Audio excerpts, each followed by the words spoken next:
रामायण में बाली का वर्णन है। वानर राज बाली किष्किंधा का राजा था और सुग्रीव का बड़ा भाई था। बाली को वरदान प्राप्त था कि उसके सामने जो भी युद्ध के लिए आएगा उसका आधा बल बाली को प्राप्त हो जाएगा। उसने इस वरदान के कारण ही लंका के राजा रावण को हराया था और बड़े बड़े राक्षसों को यमलोक पहुंचा दिया था। अपने बल के घमंड में चूर बाली ने एक बार वीर हनुमान को युद्ध की चुनौती दे डाली, लेकिन उसे परिणाम का अंदाजा बिल्कुल भी न था। आइए जानते हैं कि बाली को वरदान कैसे मिला और हनुमान जी ने उसका घमंड कैसे तोड़ा। दोस्तों, वीडियो में आगे बढ़ने से पहले चैनल को लाइक शेयर सब्सक्राइब जरूर करें। कमेंट बॉक्स में जय श्री राम लिखना ना भूले। कथा के अनुसार बाली ने अपने धर्म पिता इंद्रदेव से एक सफेद माला प्राप्त की थी। साथ ही उसने अपनी तपस्या से ब्रह्मा देव को प्रसन्न कर दिया था। तब ब्रह्मा देव ने उसे वरदान दिया कि युद्ध के मैदान में जब भी कोई तुमसे लड़ने आएगा तो उसकी आधी शक्ति तुम्हें प्राप्त हो जाएगी। इस वरदान के कारण बाली युद्ध में अजय हो गया था। उसे कोई हरा नहीं पाता था। दुश्मन की आधी शक्ति पाकर वह और भी शक्तिशाली हो जाता था। एक बार बाली अपने बल के घमंड में चूर होकर जंगल में जाकर पेड़ पौधों को उखाड़ने लगा और जोर जोर से चिल्लाने लगा। वहां हनुमान जी प्रभु राम की साधना में लीन थे। बाली के इस हरकत से उनकी साधना भंग हो रही थी। वे बाली के पास गए और ऐसा न करने को कहा।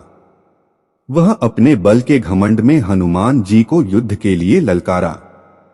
हनुमान जी ने उसे अनदेखा कर दिया, लेकिन बाली ने प्रभु राम का नाम लेकर उनको युद्ध के लिए ललकारा। तब हनुमान जी ने उसकी चुनौती स्वीकार कर ली। युद्ध का दिन तय हो गया। युद्ध से पूर्व हनुमान जी के पास ब्रह्मा देव प्रकट हुए।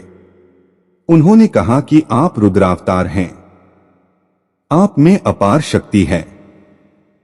आप अपने बल का 10वां हिस्सा ही लेकर युद्ध करने जाएं और बाकी प्रभु राम के पास रख दें। युद्ध के बाद उसे वापस ले लेना। हनुमान जी ब्रह्मा देव की बात मान गए। तय समय पर हनुमान जी युद्ध के लिए बाली के समक्ष पहुंच गए। वे प्रभु श्री राम का नाम लेकर बाली के सामने खड़े हो गए। वरदान के अनुसार बाली के शरीर में हनुमान जी की शक्ति प्रवेश करने लगी।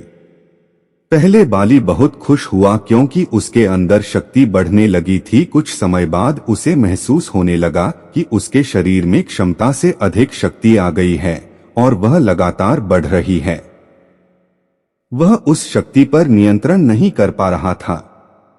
अब उसे लगने लगा कि उसका शरीर हनुमान जी की प्राप्त शक्ति से ही फट जाएगा। तभी ब्रह्मा देव प्रकट हुए और बाली से बोले कि तुम हनुमान से युद्ध करना चाहते थे। हनुमान रुद्रावतार और अतुलित बलशाली हैं। उनके पास अपार बल है जिसकी कोई सीमा नहीं है, जिसे तुम नहीं संभाल सकते। वे तो अपनी शक्ति का 10वां हिस्सा लेकर ही आए हैं और तुम उस शक्ति का अभी आधा हिस्सा भी नहीं संभाल पा रहे हो। यदि वे पूरी शक्ति के साथ तुम्हारे पास आते तो तुम्हारा क्या होता। इस तरह से बाली बिना युद्ध किए ही हनुमान जी की शक्ति से परिचित हो गया।